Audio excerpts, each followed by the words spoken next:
Graça e paz, meus irmãos. Abram suas Bíblias no livro de 1 Coríntios, capítulo 1. Nós vamos fazer a leitura e um breve estudo dos versículos 1 a 9. Prefácio e saudação. Versículo 1. Paulo, chamado pela vontade de Deus para ser apóstolo de Jesus Cristo, e o irmão Sóstenes, a igreja de Deus que está em Corinto.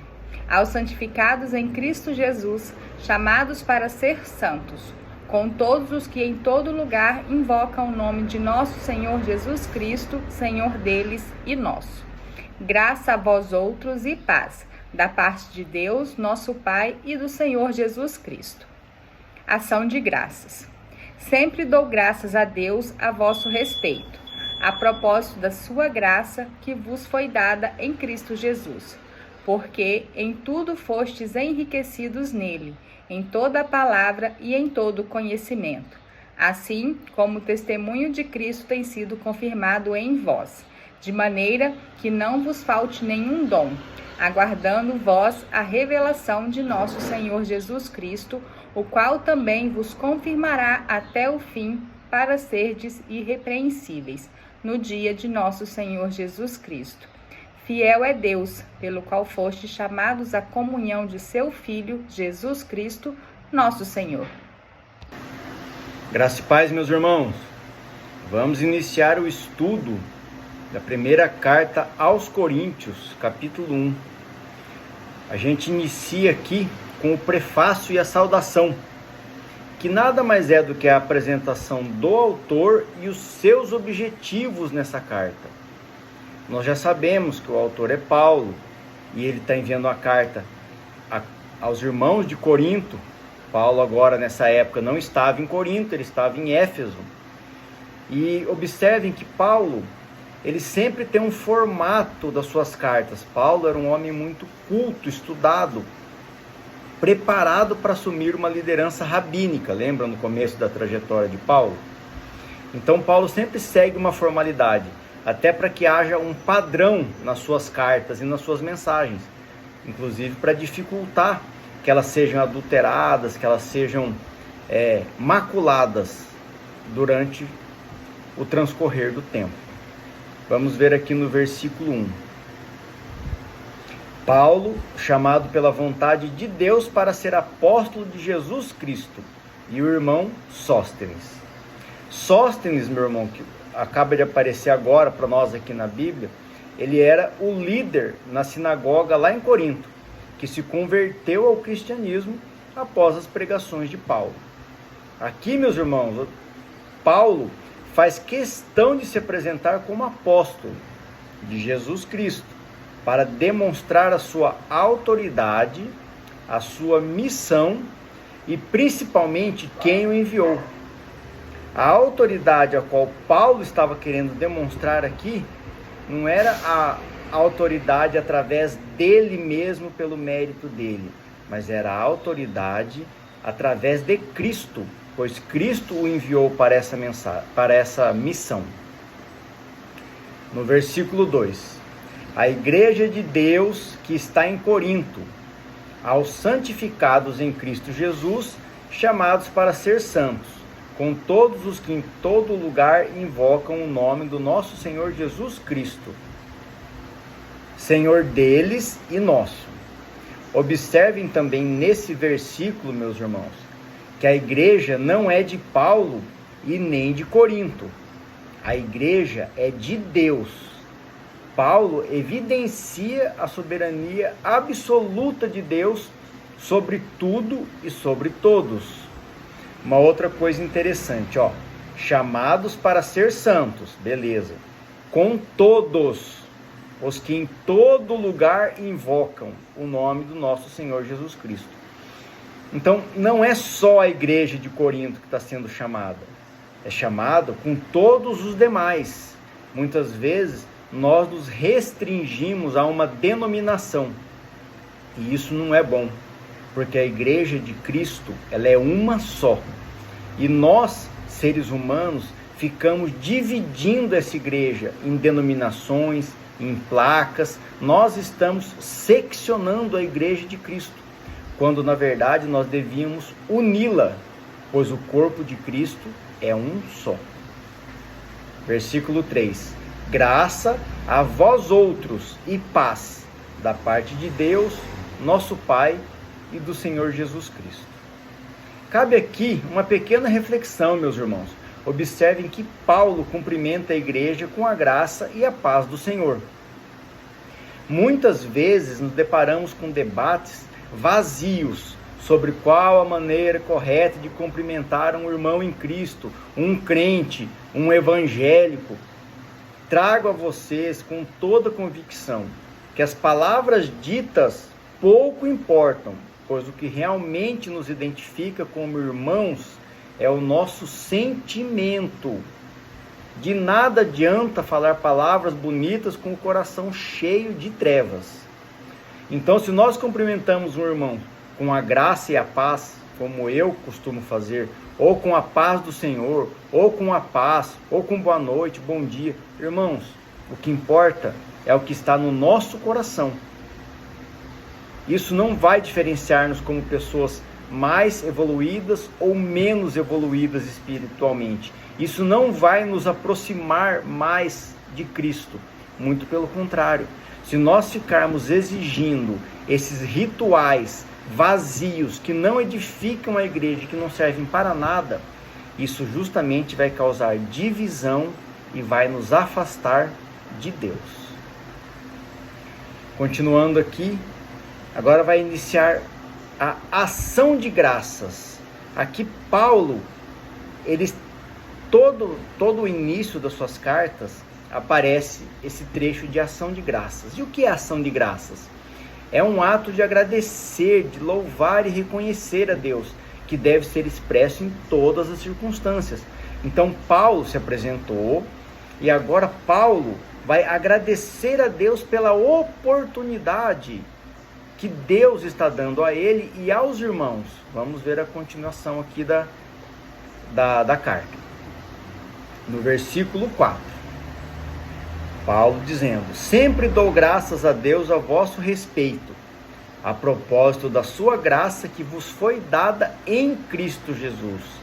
Paulo confessa aos irmãos a sua gratidão a Deus por ter permitido que os irmãos de Corinto o conhecessem e crescem através de Jesus. O conhecessem não é Paulo, conhecessem a Deus, pois Paulo era um missionário. Paulo era um apóstolo que levava o evangelho de Jesus Cristo. No versículo 5. Porque em tudo fostes enriquecidos nele é Deus, em toda a palavra e em todo o conhecimento, assim como o testemunho de Cristo tem sido confirmado em vós.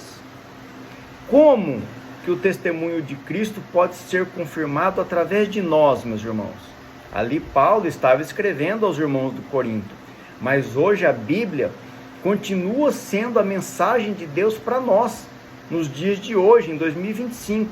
Então, como que o testemunho de Cristo pode ser confirmado em nós, em plenos 2025? Isso quer dizer que vivemos conforme os mandamentos de Deus, que seguimos e imitamos a Jesus.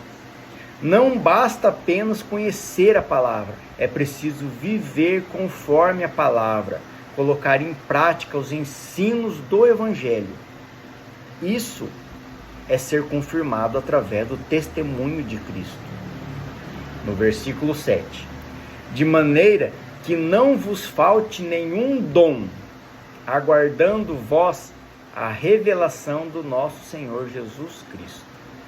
Sempre como quando falamos de dons, muitas pessoas fazem uma ligação direta com falar em línguas, com sonhar, com profetizar, com curar os outros por imposição de mãos.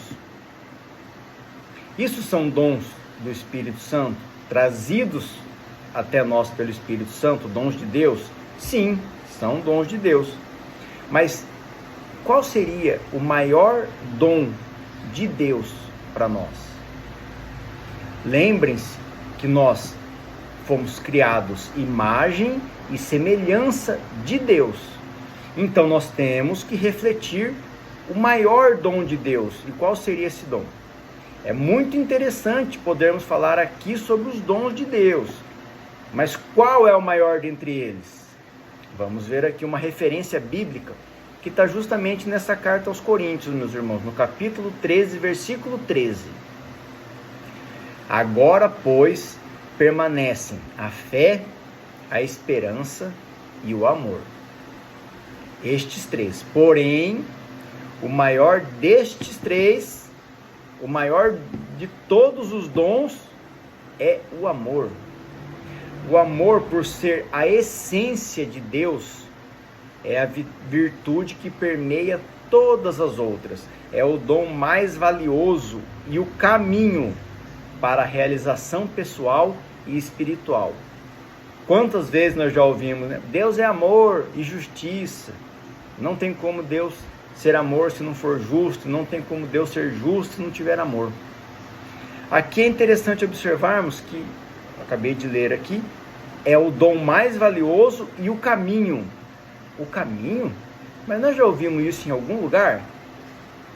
Será que não foi Jesus que disse: eu sou o caminho e a verdade e a vida? É por meio do amor que o cristão pode verdadeiramente refletir a glória de Deus e transformar o mundo ao seu redor. Eu até coloquei no estudo anterior, que estava lá, a gente estava em Atos 19, que eu disse assim: Deus é amor e justiça. Amor sem justiça é libertinagem, e justiça sem amor é tirania. Se nós queremos refletir a glória de Deus na nossa vida, nós devemos ser como Deus. Devemos refletir o amor e a justiça de Deus. No versículo 8: o qual também vos confirmará até o fim, para serdes irrepreensíveis no dia do nosso Senhor Jesus Cristo, que é no dia do julgamento, na volta de Jesus. Trouxe aqui uma reflexão a vocês. O que significa ser irrepreensível? Irrepreensível, meus irmãos, não significa uma vida sem pecados, uma pessoa perfeita, imaculada, que nunca erra. Implica em um esforço constante para evitá-lo. É o que a gente fala do processo de santificação, né? Nós estamos constantemente buscando a santificação, buscando a inocência diante de Deus por meio da fé em Cristo, que nos purifica e nos torna completos. Então, ser irrepreensível, meus irmãos, é aquela pessoa que constantemente está lutando contra o pecado, contra a natureza humana que é má, contra a natureza humana que é pecadora. Isso é uma pessoa irrepreensível aos olhos de Deus. Lembrando que nenhum de nós é santo e nem vai ser santo.